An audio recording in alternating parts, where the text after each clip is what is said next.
Assalamualaikum warahmatullahi wabarakatuh. What is up my good people? Okay, untuk video kali ni aku nak review filem Imam yang ditayangkan pada minggu lepas, hari Khamis 2 hari bulan 3 2023. Okey, sebelum aku mulakan review aku nak ucapkan terima kasih pada pihak Al-Kahfi Pictures, Mio Hashim Manap dan juga kru-kru produksi dan semua marketing yang terlibat dekat dalam filem Imam ni sebab menjemput aku dan juga wife aku ke malam gala filem Imam ni di Istana Budaya pada hari Rabu. Bukan hari Rabu, hari Selasa 28 hari bulan 2 2023 yang lepas.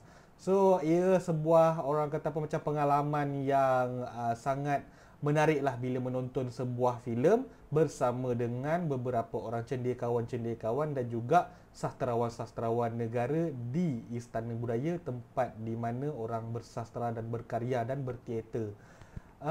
Okey, untuk review filem Imam ni, aku ambil masa sedikit lewat untuk review filem ni sebab aku tak pasti macam mana aku nak review filem ni.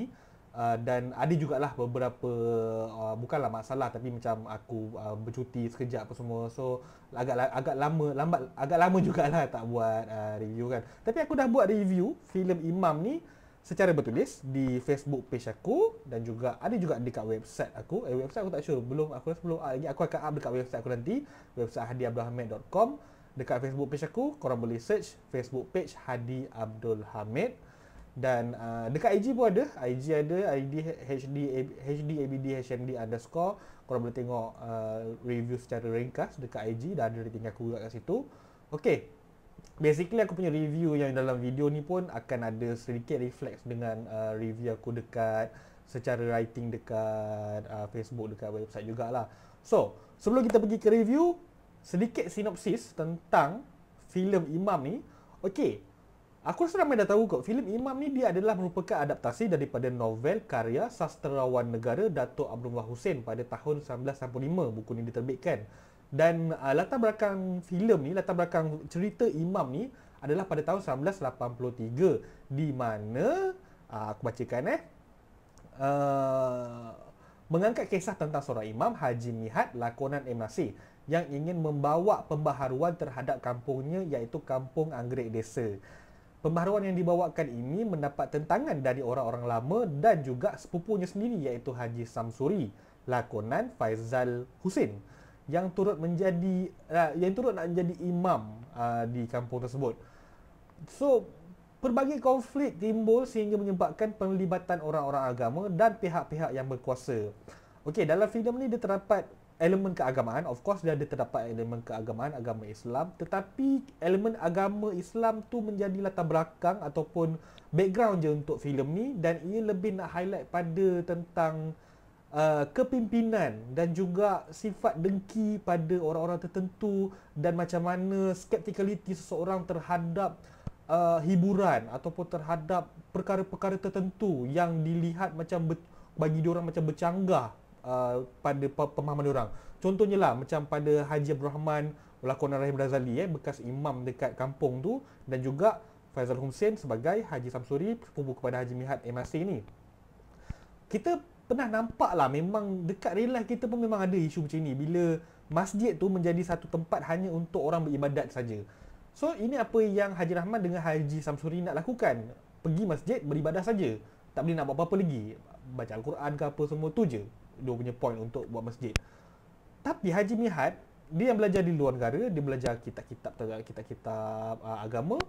Dia kata masjid ni sebagai sebuah community center. So, orang boleh ada macam band dekat masjid tu. Ada dia punya limit lah, ada dia punya rules jugalah. Taklah macam susu hati kalau buat konsert kat masjid ke apa ke. So macam kat sini dia kata, Haji Mihat kata masjid ni tempat budak-budak boleh bermain, budak-budak boleh mengaji, budak-budak boleh ada gotong royong ke apa ke. So it's a community center. But not in the case of Haji Rahman dengan Haji Samsuri ni, dia nak masjid jadi tempat ibadat je. So kita nampaklah Haji Mihat ni bukanlah bersikap terbuka otak pemikiran dia. Tapi itulah, dia melihat agama ni lebih lagi daripada ibadah. Agama ini macam satu way of life. Itu yang sepatutnya jadi pun. Dan dari apa yang aku belajar lah, waktu sekolah agama dulu, aku belajar sirah, Nabi Muhammad sendiri pun membina masjid dulu, menjadikan masjid tu sebagai community center. So sekeliling masjid tu adalah komuniti yang berpaksikan kepada masjid.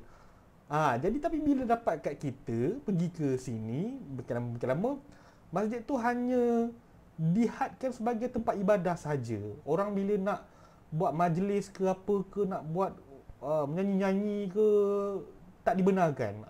So itulah apa yang cuba disampaikan dalam filem ni dengan elemen-elemen lain, sampailah terjadi kes bila Haji Samsuri ni nak juga jadi imam. So waktu ada sekali tu, waktu solat Jumaat, bila Haji Mihad dah standby nak bagi khutbah Jumaat, tiba-tiba Haji Samsuri ni silent dan dia terus bagi khutbah, dan orang-orang kampung yang pengikut Haji Mihad ni terus turun bawah, turun keluar dari masjid. Dia kata macam, tak apalah, kau nak semayang dululah. Siapa yang ikut Haji Samsuri tu ikut Haji Samsuri. Kita akan semayang sasing, kita akan ikut Haji Mihad. So tak boleh lah macam tu kan. Walaupun sebenarnya memang cara Haji Samsuri tu salah, tapi konsep ataupun isu dua imam dalam satu masjid ni menjadi satu isu yang sangat serius. Macam memilih-milih imam mana yang kau nak ikut apa semua kan. But yes, again aku katakan, cara Haji Samsuri tu pun salah juga. Dan yang menariknya, benda ni walaupun dia dah tulis pada tahun 1995, iaitu daripada Datuk Muhammad Hussein ni, isu dua imam ni sebenarnya ada juga sampai sekarang. Lagi pula kat masjid-masjid kan, ataupun surau-surau, kalau macam ada negeri pembangkang ke, negeri kerajaan ke, ada yang nakkan imam daripada pihak kerajaan, ada yang nak imam daripada parti pembangkang, daripada parti kerajaan, daripada parti pembangkang. Imam kala biru, ada nak imam kala hijau. So korang faham sendiri. Ada. Yang menarik, benda ni menarik sebab isu tu sebuah isu yang sangat evergreen, sangat moden. Even kita dah buku ni dah lama diterbitkan. Okey, berbalik pada filem, kalau aku nak sentuh sedikit daripada sudut teknikal lah, aku boleh katakan sinematografi dia daripada Indra Cik Muda. Indra Cik Muda ni kira macam seorang sinematografer yang senior lah dekat dalam industri perfilman lokal ni.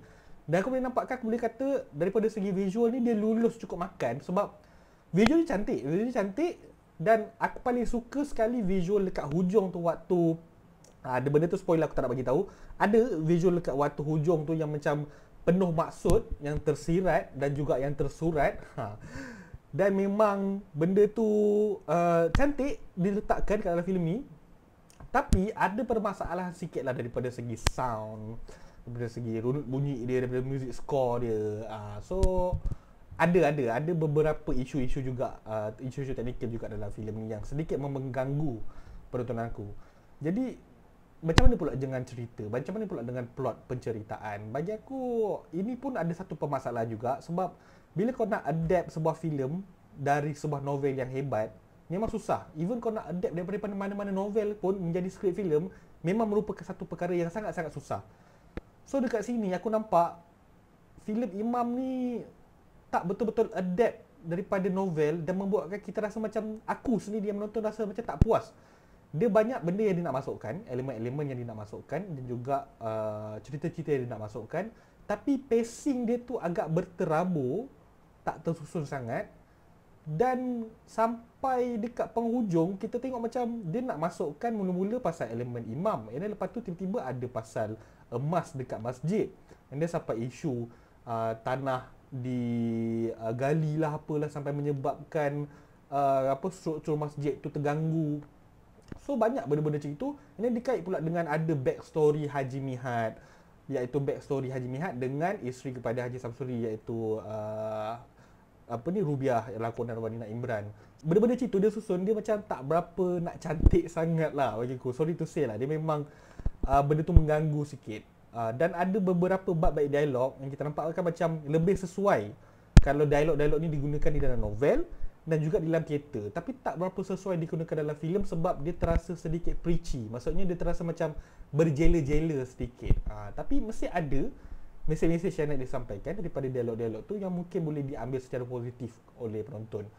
And yes, macam aku kata tadi, pacing dia agak sedikit bermasalah, dan sampai ke penghujung filem kau tak merasa sangat character development pada watak Haji Mihad dan Haji Samsuri. Aku puji pada watak Faizal Hussein sebagai Haji Samsuri. Dia antara MVP dekat dalam filem ni. Rasa kita tak boleh nak sangka lagi, tapi macam watak Vanida Imran tu a bit underused, dan juga watak-watak lain macam watak Rahim Razali, watak Jalaluddin Hasan semua pun ada sedikit macam underused sikit watak-watak macam tu.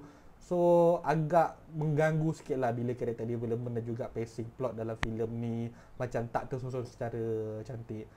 But overall aku suggest untuk korang tonton sendiri dan nilaikan sendiri filem ni. Ia sebuah filem yang menyampaikan mesej yang bagus kepada masyarakat dan juga terutamanya pada pemimpin-pemimpin negara kita ni. So untuk filem ni aku boleh bagi rating sebanyak 3.5/5 bintang. Tonton sendiri, nilaikan sendiri. So aku harapkan lepas ni adalah lebih banyak lagi novel-novel lokal yang diadaptasikan ke layar perak dan diberikan sebuah adaptasi yang lebih bagus. So ya, Imam sekarang sedang ditayangkan di Pawagam. Jangan lupa tonton. Thank you sebab tonton video aku ni, dan korang boleh tekan butang like, share dan subscribe, dan jangan lupa untuk komen di bawah kalau korang yang dah tengok ke apa ke, ataupun korang yang curious nak ada apa-apa soalan, komen di bawah. And kita jumpa lagi di next video. See you guys. Assalamualaikum.